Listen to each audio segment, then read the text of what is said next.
అక్కినేని నాగచైతన్య కొత్త సినిమా కబురు విని చాలా కాలమే అయింది. 2 ఏళ్లుగా వినిపిస్తున్న సాహసం శ్వాసగా సాగిపో మలయాళీ రీమేక్ ప్రేమంలు 2 వచ్చేసాయి. ప్రేమం సూపర్ హిట్ గా నిలిస్తే కంటెంట్ బాగున్న సాహసానికి నోట్లు రద్దు ఎఫెక్ట్ పడి రిజల్ట్ తేడా వచ్చింది. ప్రెస్టీజియస్ గా తీసుకుని చేసిన 2 సినిమాలు రిజల్ట్ వచ్చేయడంతో ఇప్పుడు కొత్త సినిమా పనుల్లో పడ్డాడు నాగచైతన్య. ఈ ఏడాది ప్రారంభంలోనే నాగార్జున డిఫరెంట్ గా చూపిస్తూ మరింత విభిన్నమైన క్యారెక్టరైజేషన్ తో సోగ్గాడి చిన్ననాయన మూవీ తీసిన దర్శకుడు కళ్యాణ్ కృష్ణ ఇప్పుడు చైతన్యతో సినిమా మొదలు పెట్టేస్తున్నాడు. బాండ్ స్క్రిప్ట్ ను 3 నెలల క్రితమే సిద్ధం చేసుకున్నా అనుకోకుండా దొరికిన టైం ని బెటర్మెంట్ కోసం ఉపయోగించేశాడు కూడా.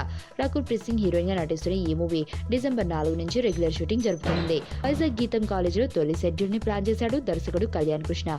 ఇక్కడ చైతు రకుల్లకు చెందిన కాలేజీ సీన్స్, ప్రేమలో పడే సన్నివేశాలను తెరకెక్కించనున్నారని తెలుస్తుంది.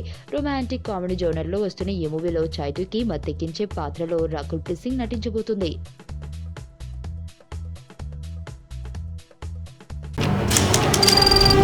నీ స్నేహితుడు ఎవరో తెలిస్తే నీ క్యారెక్టర్ తెలుస్తుంది. నీ శత్రువు ఎవరో తెలిస్తే నీ కెపాసిటీ తెలుస్తుంది.